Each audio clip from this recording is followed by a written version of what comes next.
Okay, so today I wanted to begin the lecture by just reviewing a little bit of what we talked about last time and going a little bit more into detail about where the formula we ended up with. And so remember from the last lecture, we were discussing the non-homogeneous versions of both the diffusion and the wave equation. And so in particular for the wave equation, the non-homogeneous version of this PDE, well, it takes a similar form. On the left-hand side, we have UTT minus c squared times UXX, where c is the speed of your oscillating wave or your oscillating string. And then on the right-hand side, instead of having 0, we have some other function f of x and t. And so this function can be just an arbitrary function of x and t, as long as it doesn't depend on the solution u in any way, right? So this is just some fixed function that's given to you at the beginning, and you want to solve this particular equation. And so, right, so what's a good physical way to think about this? Well, remember when we derived the wave equation, the homogeneous version, after doing some analysis, everything basically reduced to Newton's second law of motion. And so the UTT term was basically the acceleration of your oscillating string in, like, say, the vertical directions, up and down. And then we had, well, on the right-hand side, let's suppose, for simplicity, let's say the mass of the string is 1. Then on the right-hand side, we have the force terms, right? Because acceleration times mass is equal to force, right?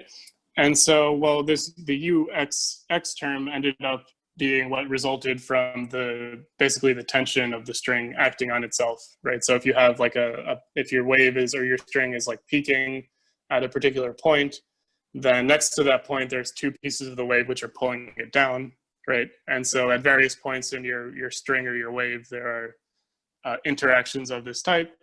And in this model, we can characterize them by looking at the second derivative of u, right? And if you go back to the original lecture from like the second week of class, you can review that derivation. But this is all only assuming that the only forces involved are just from the string itself or from the wave itself, and in particular that there are no external forces. So in the particular case where there's an external force, well, you would just add on some function describing that force. So some function f of xt, and that's what this f ends up being. Right, and so how did we solve this equation? Well, we defined a particular object which is called a solution operator. And so in math, whenever you see the word operator in math, an operator is basically a rule that transforms a given function into a new function, right? And so in this case, let's say you're given a function g, which is a function of one variable. The wave operator will transform g into a function of two variables, an additional variable for time, and then say the variable x, which is a particular solution to the wave equation, right? So you start with a fixed function of this one variable. This solution operator transforms it into a function of x and t, which also solves the wave equation, the homogeneous wave equation. Well, it doesn't solve the general initial value problem. In particular, what the wave solution operator outputs is just the integral term from D'Alembert's formula, which corresponds to the piece involving the initial velocity, right? And so if I just look at this integral by itself, well, this would solve the homogeneous wave equation, meaning f is equal to 0. With, well, my initial position phi would be 0, and then my initial velocity would be g, right? So that's what this formula gives. Right? Okay, and then how did we solve the non-homogeneous wave equation? Well, it turned out that you can write the solution as a sum of 3 different terms, all of which involve this wave operator. So the first 2 terms involve the initial velocity and the initial position. Right. So the first term is just this wave operator at time t applied to your initial velocity at point x. Okay. You have a second term involving the wave operator now applied to the initial position at time t and point x.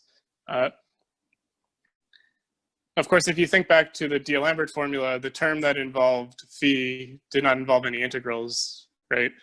Well, it turns out that you can write this term involving phi not as the wave operator, but just as the time derivative of the wave operator, right? So you apply this operator to your initial position, and then you differentiate with respect to t. By the fundamental theorem of calculus, you're going to get the terms that you remember from D'Alembert's formula if you do that calculation. Right, so those are the two terms corresponding to the initial position and the initial velocity. And then there's also a third term which corresponds to the external force F. And so this third term is a little more complicated. It involves an integral for times s between 0 and t. And so what are we integrating? Well, we're integrating the wave operator at time t minus s. And now it's applied to our function f.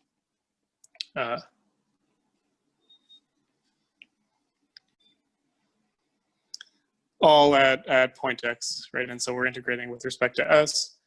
So now there's a minor technical issue here, right? So notice that I mean my function f depends on x and t, right?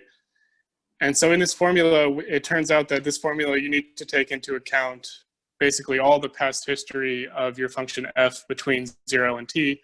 And so in particular, this depends on s, right? So for the second variable for f, we're going to use s, right? So this is actually changing here. It's not fixed like t is, right? So it's what you're integrating with respect to. And then the first variable of f is what you're applying the wave operator to, right? And so what we're doing is we say we fix s for some particular choice between 0 and t. We apply the wave operator at time t minus s to the function f with s fixed, and then we integrate that over all choices of s, sorry, right? So let me actually just write out what this formula means, just for clarity, right? So wave operator at time t minus s applied to f with s fixed at point x. Well, this is given as I look at the wave operator formula at time t minus s. So that involves an integral 1 over 2c times an integral, right? Now I have x minus c. Well, now my input is t minus s instead of t. So everywhere in this formula up here, we're just going to replace t by t minus s, right? So in particular here, I have t minus s. And then I have x plus c times t minus s.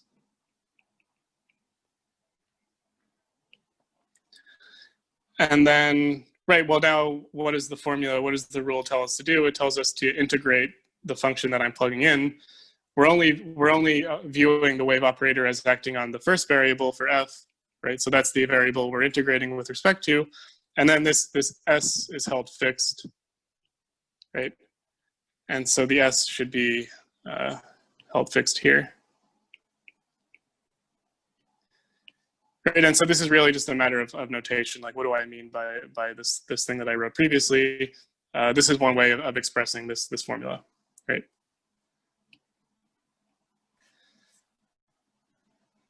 Okay, and so well, this is our solution formula to the non-homogeneous problem. Unfortunately, and this is the case broadly speaking in the study of partial differential equations, it's not a simple formula, right? And in general, you cannot expect simple formulas in the study of PDEs.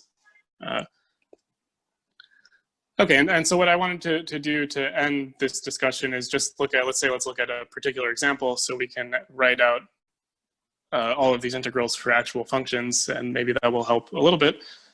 So let's suppose I have a solution to the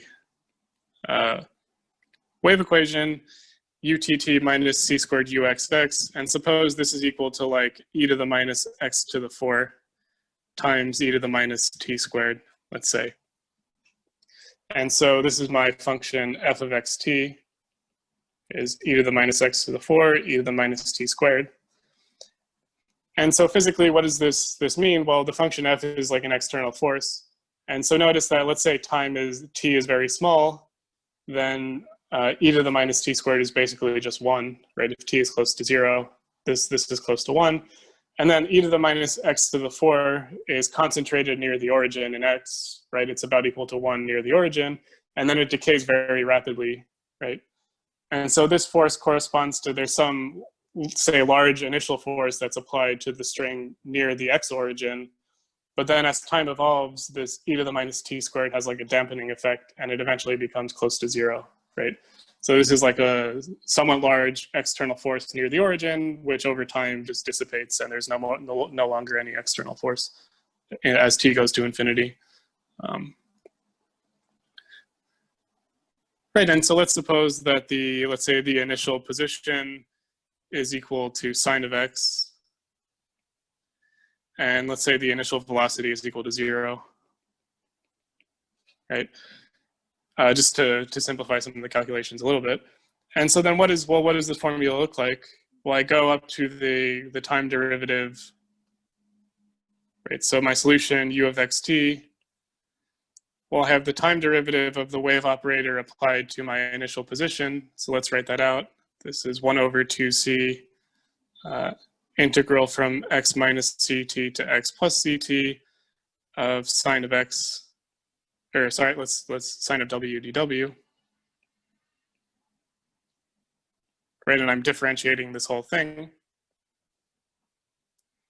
And then I have this other term, which is the more complicated integral of the solution operator. So I have plus integral from 0 to t, wave operator at time t minus s, applied to my function f with s held fixed at point x, and then integrating from 0 to t. And so again, my function, like f of ys, is e to the minus y to the 4th e to the minus s squared, right? All I've done here is just relabel x and t to y and s respectively, right? Okay, and so now I want to just unpack this a little bit further, right? Of course, here I've just copied the formula from above. This doesn't really help much, so let's write out what these are all equal to. Well, for the first term, you can calculate using the fundamental theorem of calculus. I'm going to omit the calculations, although I mentioned this in the last lecture also. This is just going to reduce to the term involving the initial position from d'Alembert's formula, right? So if you differentiate this integral with respect to t, you end up getting just the term from d'Alembert's formula. So this is 1/2 involving phi. Right, so this is 1/2 sine of x plus ct plus sine of x minus ct. Right. And so what I want to do now is calculate this integral. Let me call this star. Right. So what is this integral equal to? Well, let's just plug in the definitions, right? And so the first thing I want to do is well, let's write what the solution operator is for fixed s. Right, so for fixed s, what do I mean by this formula? W of t minus s applied to f with s fixed at point x. Well, remember, my function f is given by this product of these two exponentials. Right, so I'm looking at, I fix my time s. I'm viewing f now as a function of just the first variable with s fixed. And then at time t minus s, I'm applying the formula for the wave operator in this way, right? So if we go back and inspect the formula for the wave operator, it's going to be this integral, but now I'm applying at time t minus s. So t everywhere will be replaced by t minus s, right? As we just saw up here. Right, so this is going to be now integral, or 1 over 2c times integral of x minus c times t minus s to x plus c times t minus s. I'm integrating my function f with respect to W. Now I'm going to actually plug in the definition, right, with respect to the first variable. And then I also have the other variable held fixed, right? So this is like e to the minus s squared, where s is fixed, integrating with respect to W, right? Right, again, I'm viewing the second variable of f as held fixed, and then I'm integrating with respect to the first variable. Right? This is what the formula means, right? Okay, and so then finally, we're going to integrate this whole thing with respect to s, now from 0 to t, right? And so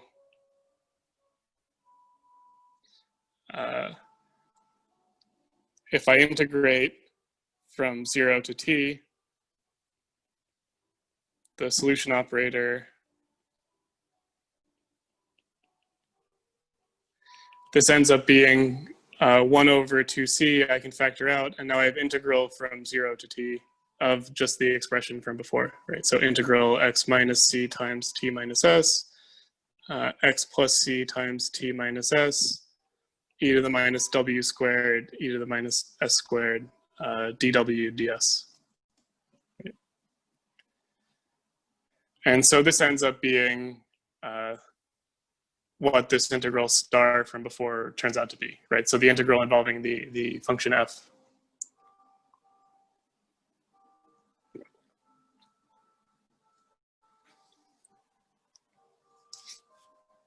Right, and then we have the other piece corresponding to the initial position, which ends up being hopefully the more familiar term from the D'Alembert formula corresponding to the initial position.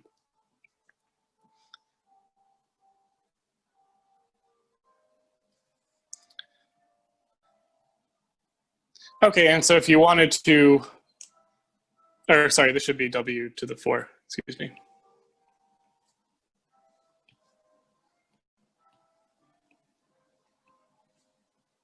Right. Right, and so if you wanted to, you could try to calculate this integral, and so for certain functions f, you'll be able to do it. For this choice of f, we can't really simplify this integral any further, so this would be an acceptable solution, right? Okay. Okay, and so I did want to say one thing further about this formula before we move on. So I want to talk about the connection with the principle of causality,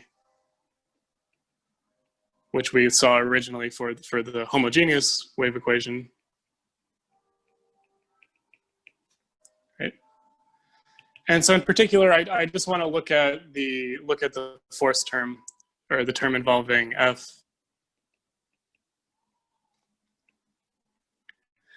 And so what is the force term for, well, let's say we fix a particular choice of x and t. Right, so I fix a particular point on on the x-axis and a particular time t. Look at that point on the corresponding region of the string. Well, the third term, if I just copy over the formula from before, I end up with 1 over 2c times integral from 0 to t, and then I have an integral of x minus c times t minus s to x plus c times t minus s. Times f of y s dy, or sorry, f of w s dw ds, right? And so what I want to do is analyze, well, what is this domain that we're integrating over in the plane?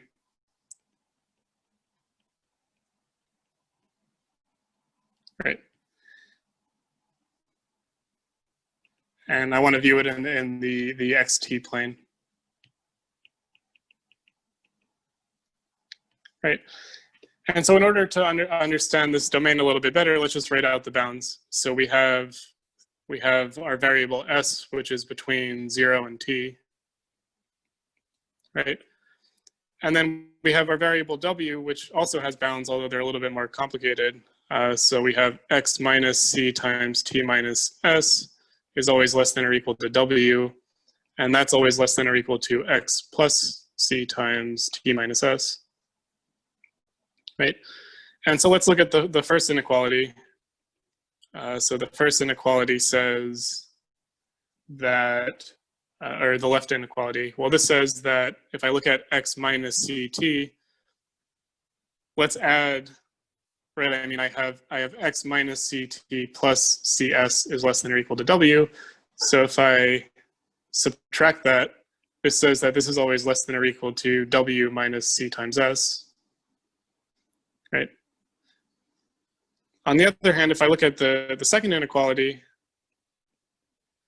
well, let's again move over the s term. This now says that if I look at w, well, the second inequality says w is less than or equal to x plus ct minus cs. So if I move the minus cs over to the other side, I have w plus cs is less than or equal to x plus ct. Okay. And so we're going to use these bits of data to sketch the region, right? And so let's say this is my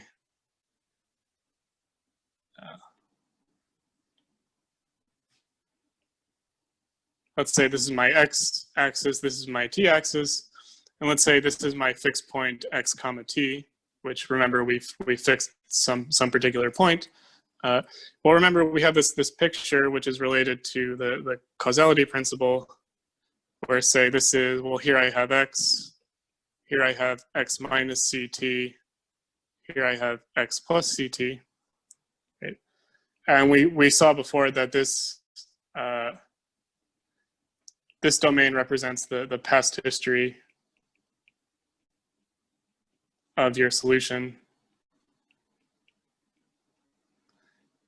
at point x comma t. Right. And so this represents the past history in the sense that, right, so the behavior of your solution at point xt only depends on the previous behaviors inside this triangle, right, not outside, right? So anything that happened outside this triangle does not affect the solution at point x comma t. This was the principle of causality. Well, let's look at the domain we're integrating over, right? Right, and so now let's say we have a particular point, say w comma s, which is, right, showing up from the bounds for the integral, right? These are the variables of integration. I'm going to draw it outside of this picture for a second, just to be for a reason that we'll see. You'll see why in a second. So let's say this is our point w comma s.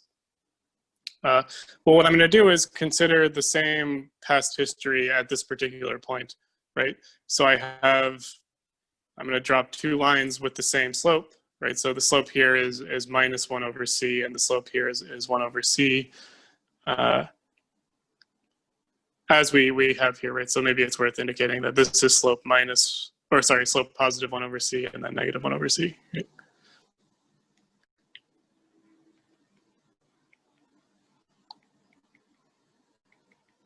Right. And so I'm gonna draw a triangle with top point ws with the same slopes. And so if I do this, well, you end up with where's at the base? Well, the base point here is w plus cs, and the base point here is w minus cs, and then here's at the center you have w, right? And again, the slope here is 1 over c, and the slope here is minus 1 over c, right? Okay, well, notice that we just showed that I need w plus cs has to be less than or equal to x plus cs. And also I need w minus cs has to be bigger than or equal to x minus cs. So that means that wherever I'm drawing this picture, well, x plus cs has to be to the right, and x minus cs has to be to the left, or sorry, t. Right, so the s's I just mentioned should be t's, excuse me.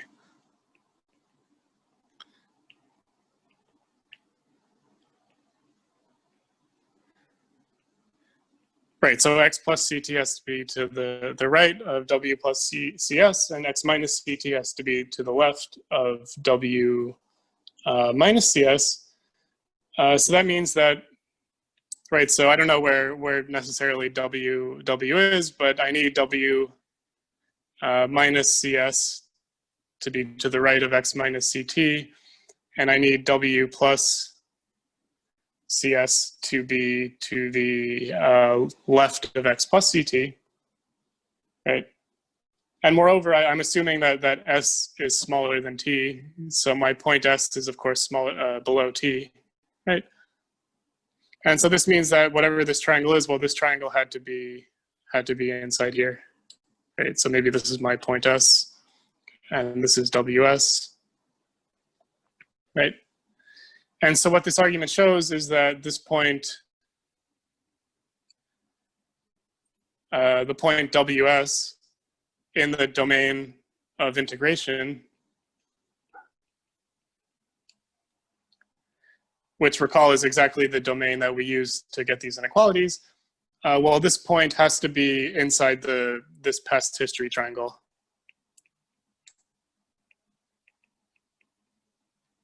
So inside the past history domain at point xt, right? And so this is true for any such point ws in the domain of integration.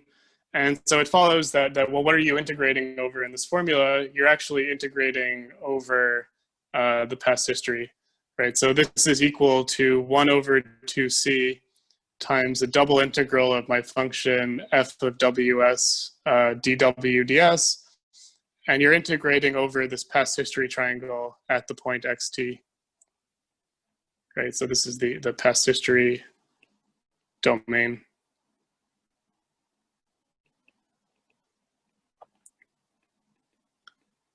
At point x and time t, right? And so this is exactly what I call this triangle here. The black triangle is what I'm calling triangle at xt, right? And so in particular, well, this term only depends on the values of the force function f inside this domain, right? And so the conclusion, right? So the term corresponding to f only depends on values of the function f in the past history domain,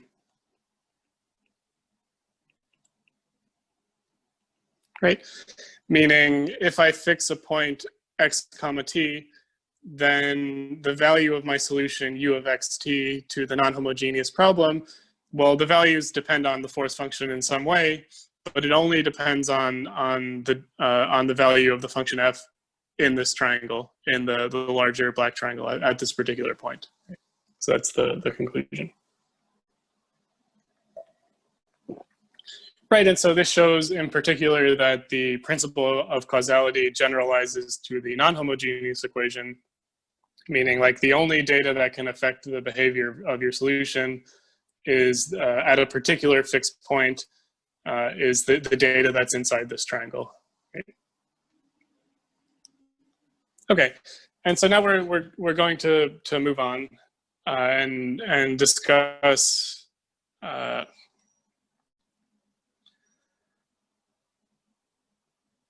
well, we're going to continue discussing the wave equation, but we're going to discuss now looking at the wave equation and also the diffusion equation on finite domains, right? And so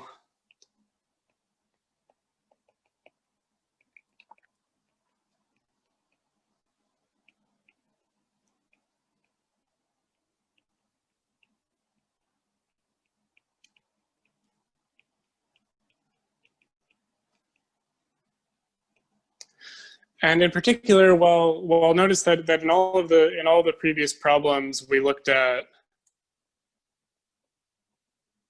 Oh, sorry.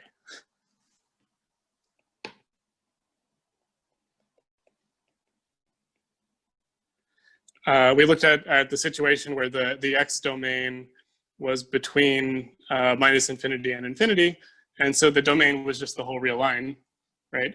And so now we're going to consider finite intervals.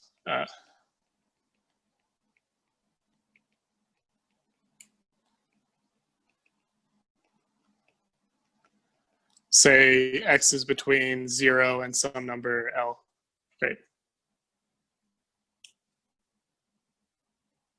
Right.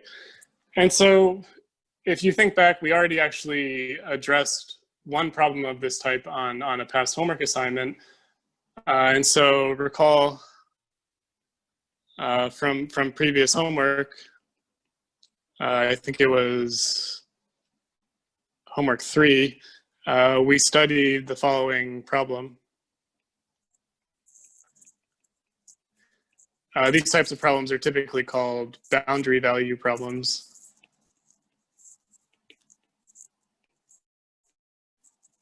And so the problem was, okay, let's look at a solution to the wave equation with, say, speed 1, say, so homogeneous wave equation. So let's suppose that utt minus uxx is equal to 0. Now on the domain, 0 is less than x, which is less than pi, with particular fixed boundary conditions.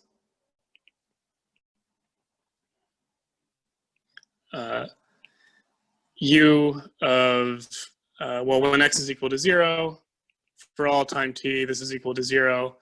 And when x is equal to pi, for all time t, this is also equal to 0, right? So these are two particular boundary conditions that were given to us, which is one of the reasons why this is called a boundary value problem. And so what does this look like? Well, let's say this is the x-axis. Say here's point 0, here's point pi. And let me graph the solution u in the vertical direction at time t. T is fixed.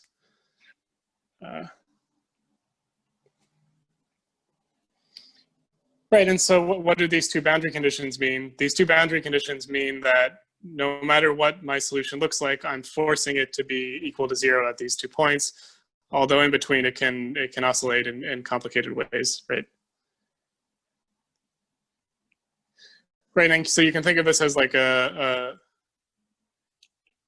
an oscillating string, as we've seen before with the wave equation, except the string is just held fixed at 2 particular points, or like tied down at like x equals 0 and x equals pi.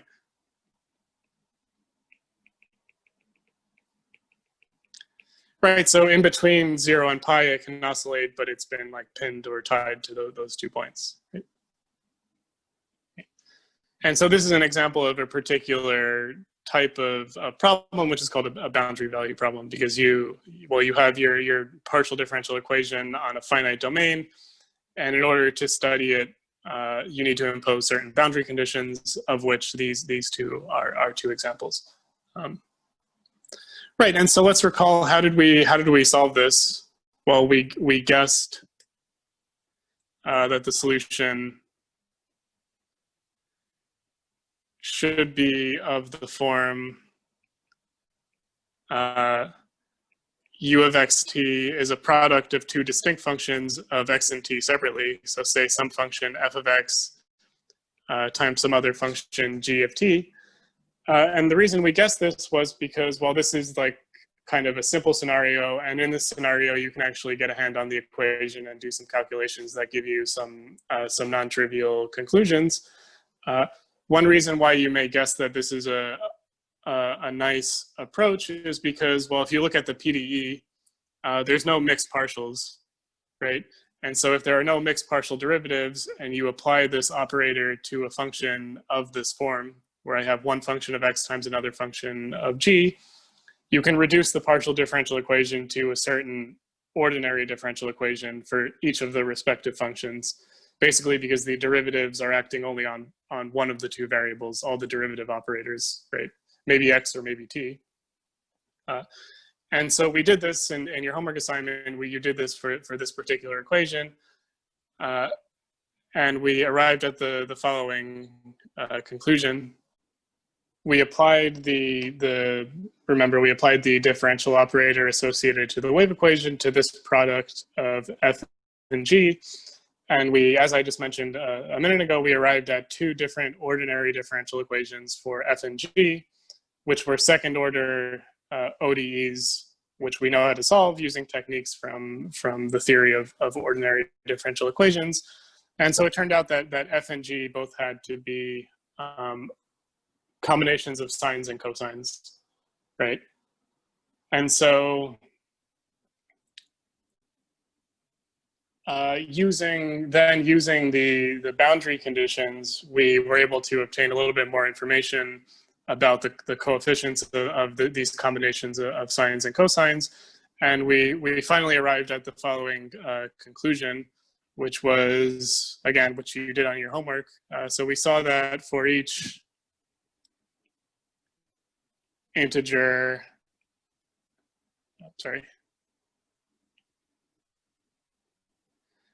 n bigger than or equal to 1, the following function or functions of the following form will solve the PDE.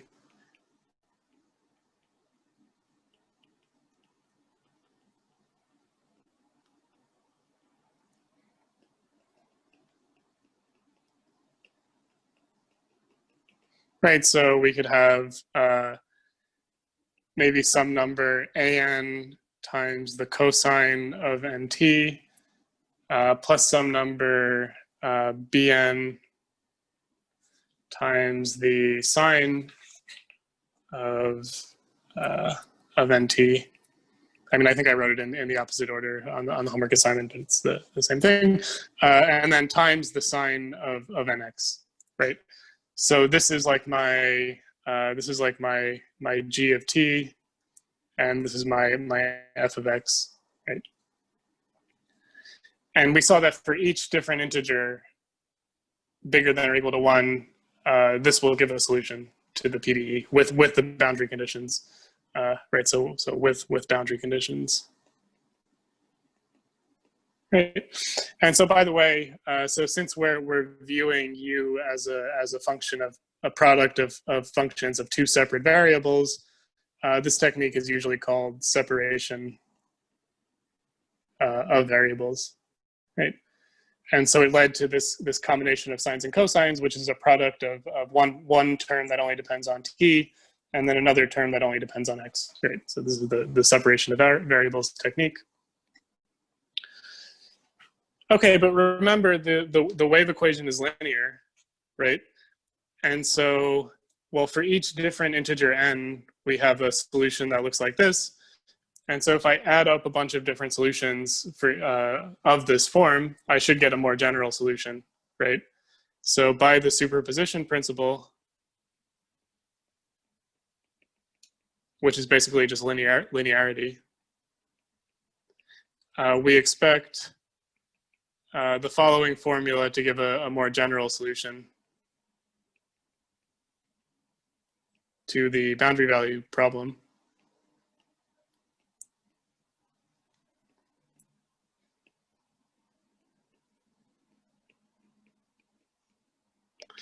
And so the formula is, well, I can do this for n equals 1, n equals 2, n equals 3, and so on. So let me just sum up overall n equals 1 to infinity.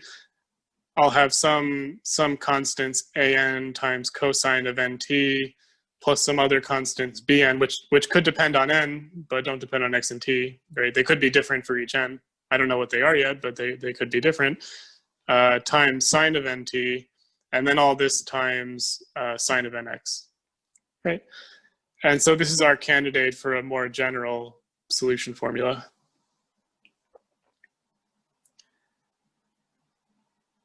Right. And so now as soon as you write down this formula, there's a major issue which arises, which is, well, I have no idea if this series actually converges. And in particular, I have no idea if this makes sense as a function. Maybe it's just infinity at every point, no matter what I pick, right? And so this turns out to be a very important question in math. And it's going to require, so the question of the convergence of a formula like this, like when does this formula make sense? And so we're going to spend about 3 weeks addressing this question as soon as we start talking about objects which are called Fourier series this turns out to be a particular example of a Fourier series. And so what I want to do today, for the rest of today, and also for the lecture on Thursday, is talk about some preliminary material related to this formula and related to other boundary value problems, which will guide us into developing the mathematical theory to understand formulas like this, which will be the theory of Fourier series. Okay. And then we'll spend several weeks discussing Fourier series in detail.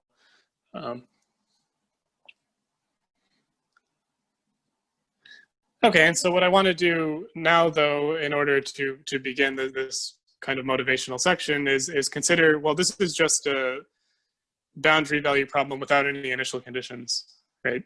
And so in particular, without imposing any extra initial conditions like the initial position and initial velocity, you wouldn't expect to be able to get a solution anyway. So let's consider the related initial value problem, right? So the initial value problem associated to the above boundary value problem.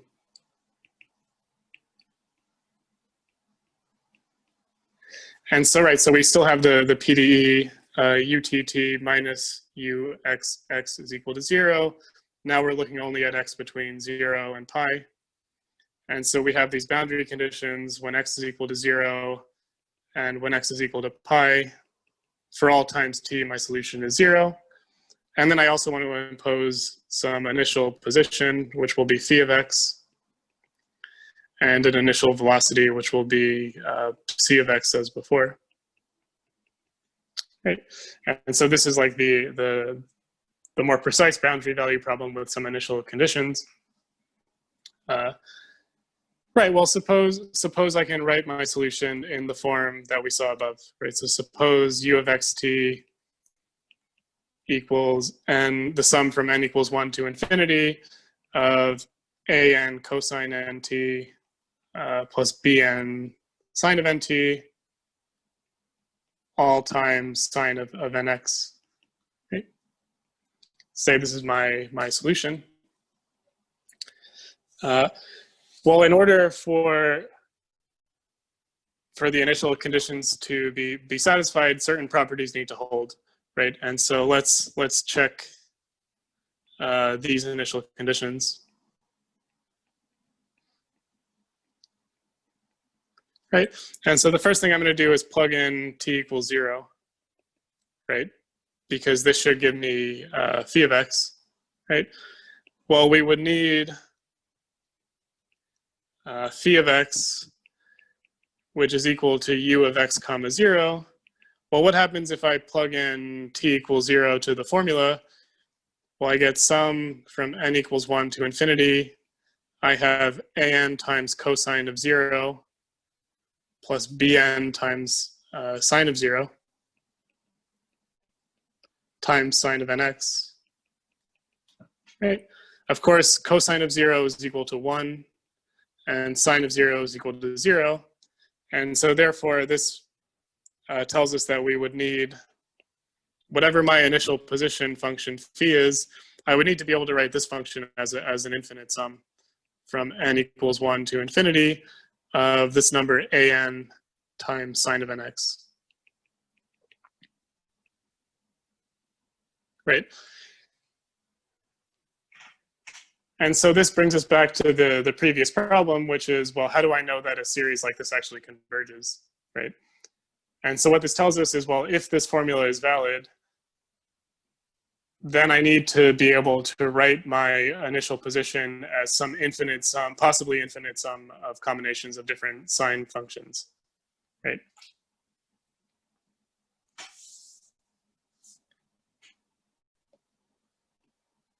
Okay, so let me write that out. So we would need to be able to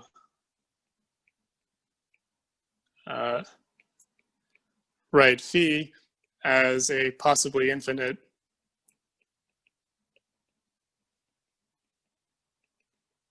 combination of sine functions.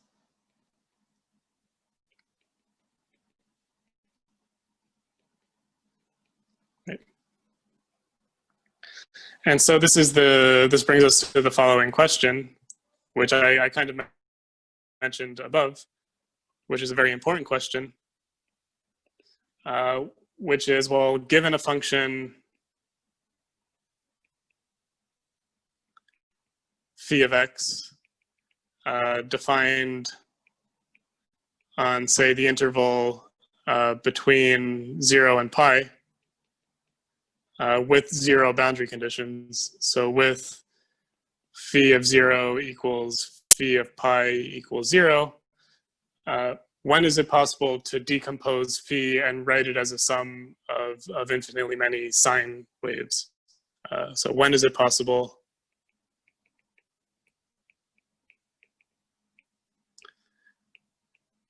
to write phi of x as a sum of some an times sine of nx, n equals 1 to infinity, right, for some choice of an.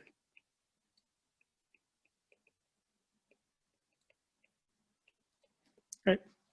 So again, this is a very hard question to answer. There are plenty of examples of functions phi for which you can't do this. And even for the functions where you can write down, where you can write phi as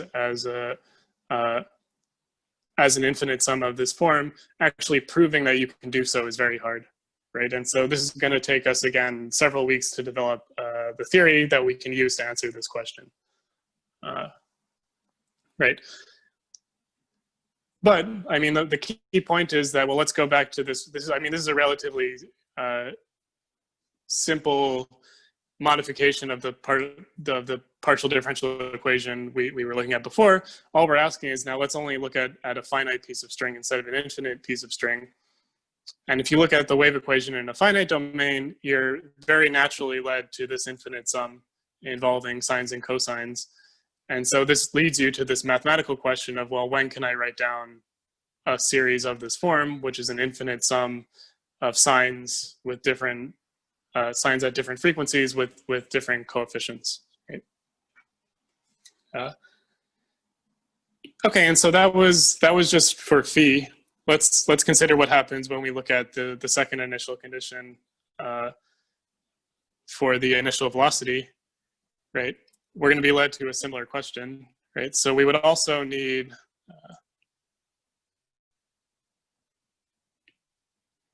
right. So we also want to look at, say, ut at x0.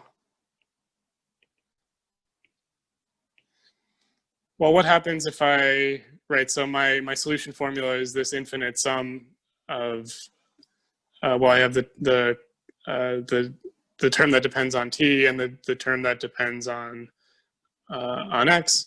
And so what happens if I differentiate this with respect to t, right? So while derivative with respect to t of u of xt, assuming that this solution formula is valid up here, this infinite sum, and assuming that I can bring the derivatives inside the sum, well, this should be derivative with respect to t of sum from n equals 1 to infinity of an, right, cosine nt plus bn sine nt, all times sine of nx. So let's bring this derivative inside and differentiate termwise. So then this would have to be equal to the sum from n equals 1 to infinity. Well, derivative of cosine is minus sine, and then I have to use the chain rule, so I get minus n times an of sine t, nt, sorry. And then derivative of sine is cosine, and so using the chain rule, I would get n times bn of cosine of nt. And then, well, the other term doesn't depend on t, so that stays the same. Well, now let's plug in t is equal to 0, right? This tells me that the time derivative of u at x and t should be equal to this infinite sum, assuming all these manipulations are valid and assuming the sum converges. But then when I plug in t equals 0, well, then c of x would have to be equal to this formula when t is equal to 0, right? So it would have to be equal to ut at x comma 0. If I plug in t equals 0 here, I get, well, the sine terms vanish, excuse me, the sine term vanishes, the one that depends on t, and then I'm left over with n times bn, whatever bn is, well, cosine of 0 is 1, and then sine of nx, right? And so in particular, we would also need to be able to write the initial velocity as an infinite sum of, possibly infinite sum of sines, right? So this is the same problem as before. With possibly different coefficients.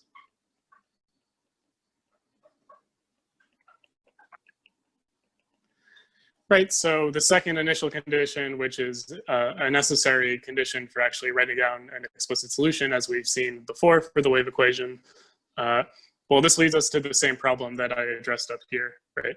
And so again, the question is, given a particular function, which is defined on the interval between 0 and pi, when can you write this function as a possibly infinite sum of sine nx for different n, right, with different coefficients, right?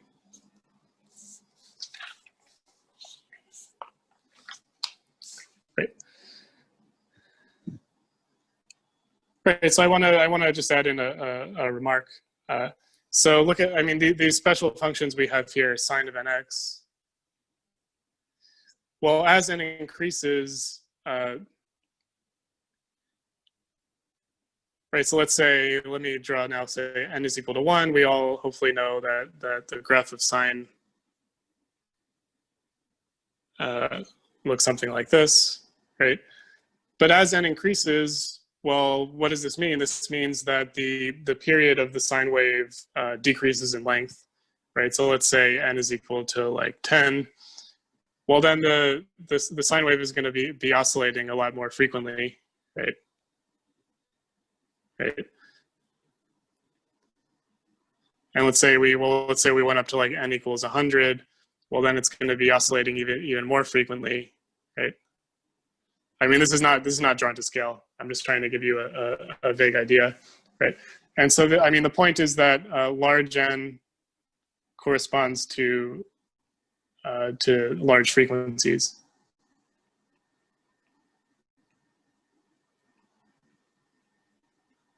Right, and so as n increases from 1 to 100, we're getting sine waves at every different discrete frequency in this region, right? And so, right, so sine of nx oscillates at frequency proportional to n.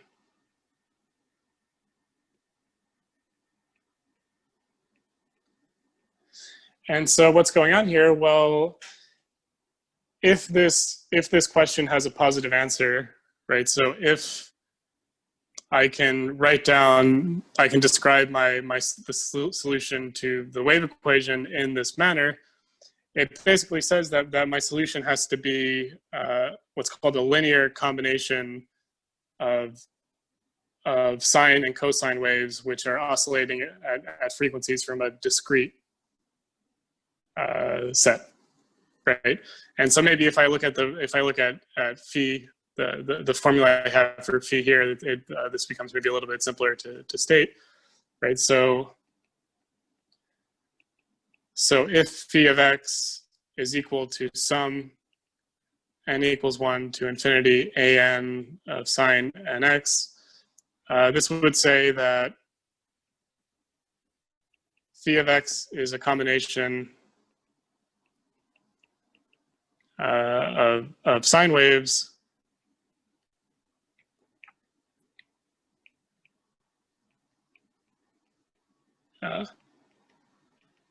oscillating at frequency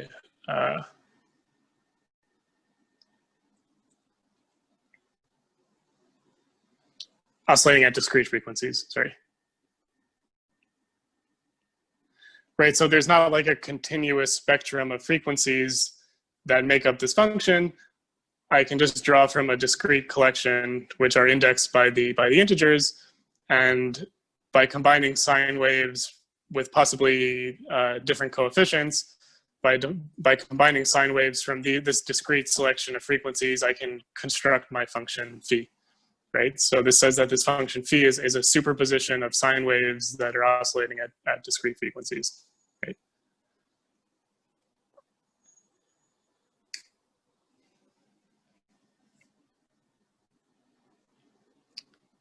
Right, and again, as I've said like 3 times by now, this is resolving this problem will take a lot of time, right? So if it's not exactly clear what's going on now, well, we're going to be talking about this at a hopefully a slow pace for the next several weeks, and developing the theory of how you can do this. Okay, and so what I want to do to end the lecture for today is just briefly mention, well, the more general version of this problem for the wave equation, and then also mention the analog for the diffusion equation, and then we'll pick up with all of this in the next lecture. Okay. Great. So here's the more general boundary value problem for the wave equation.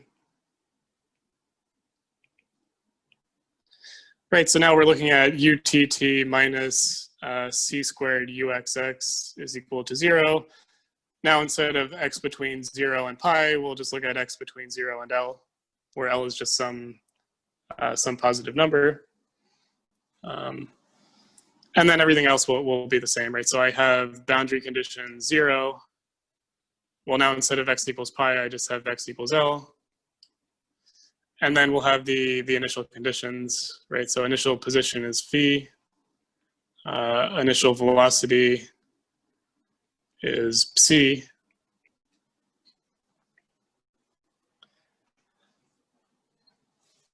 Right, and so you can solve this using separation of variables as before.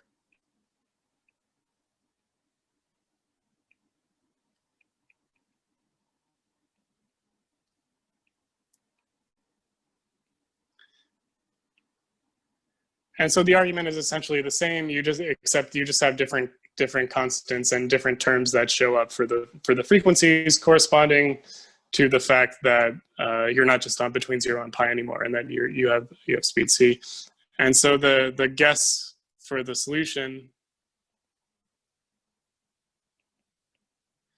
ends up being, well, it looks the same as before, but there's just some different terms to take into account the L and the C, right? So U of x t is the sum from n equals 1 to infinity of, well, I have an times cosine of, now instead of just nt, I have pi n over L times ct, and then plus bn times sine of the same thing, pi n over L times ct. And then finally, I have sine of pi n over L times x, right? And so if you set c equals 1 and L equals pi, you recover the formula from before, right?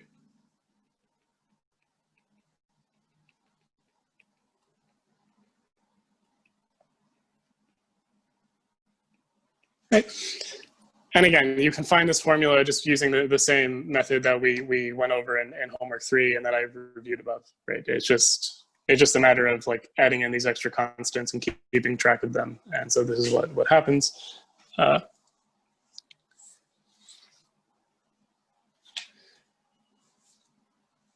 Right, and so for example, if you look at the formula now for what phi of x has to be equal to, instead of sine of nx, you'll have sine of n pi over L times x, and so on, right? So, right.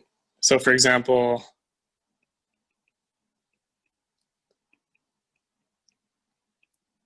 you would need phi of x, which is u of x comma 0. Now it's gonna, if you plug in t equals 0 here, you get sum from n equals 1 to infinity of an times sine of pi n divided by L times x. Right, so the frequencies of the sine waves have been altered a little bit as compared to the last formula, but you still have this discrete sum of sine waves oscillating at frequencies from a particular discrete subset. Right?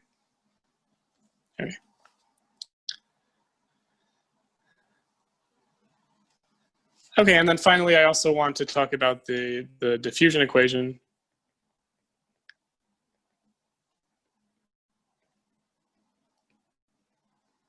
Right, an analog of the boundary value problem for this equation.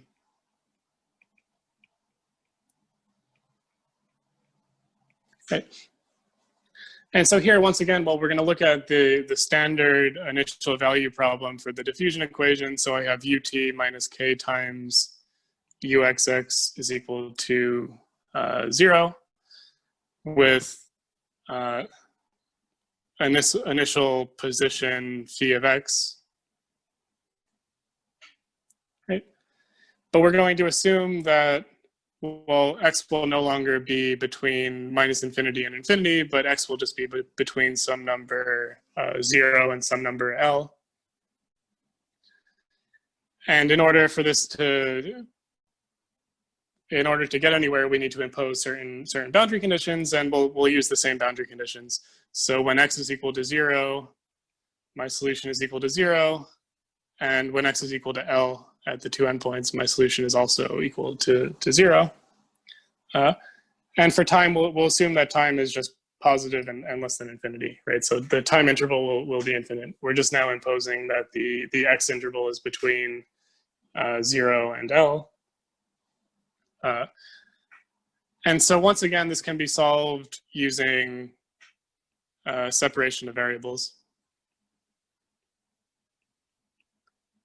Right, and so we would guess u of xt is f of x times g of t, right? So this is your separation of variables.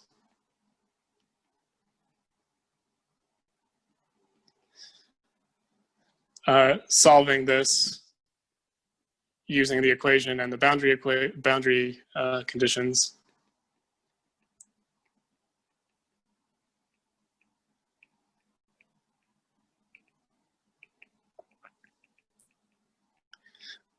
And then finally using the superposition principle.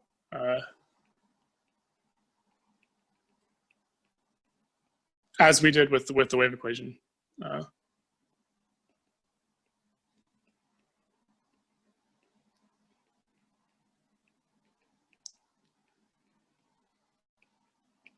Right, and so it turns out that if you run this argument for the diffusion equation, you get a formula that's very similar. And so you end up with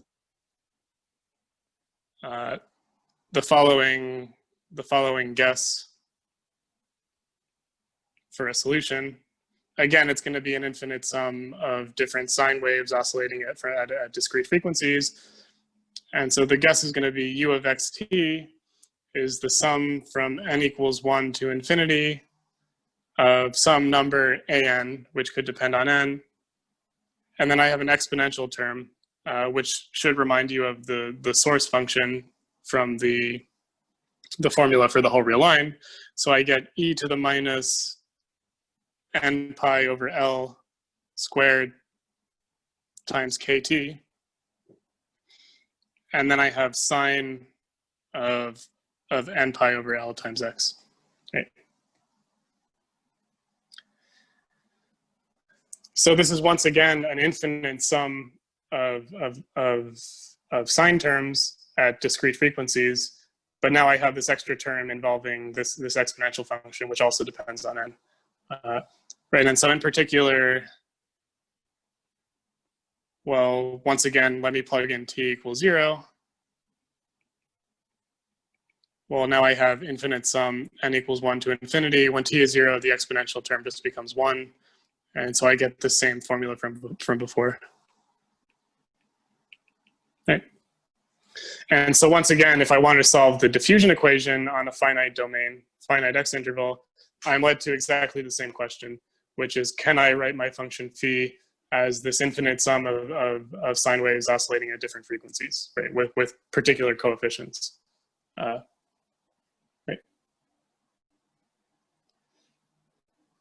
Okay, and so, of course, I skipped a lot of steps here. I just basically gave an outline of how you would do this, and then I wrote down the formula. So you'll be doing this, filling in the details for homework 6. so that you get more practice with the separation of variables techniques. Of course, I could devote another half hour, say at the beginning of the next lecture, to deriving this formula, but I think it would be better, especially since you've already been exposed to these techniques in homework 3, I think it would be better for you to work through how to get this formula on the next homework. So you'll see this on homework 6. I'll give you some hints about various steps, and there's also some steps are done in the textbook, although not everything is written out in the textbook, so you'll have to fill in the details. Right, and so next time I'm going to return to this problem here of representing a function as an infinite sum of different signs, and we'll talk about some things related to this.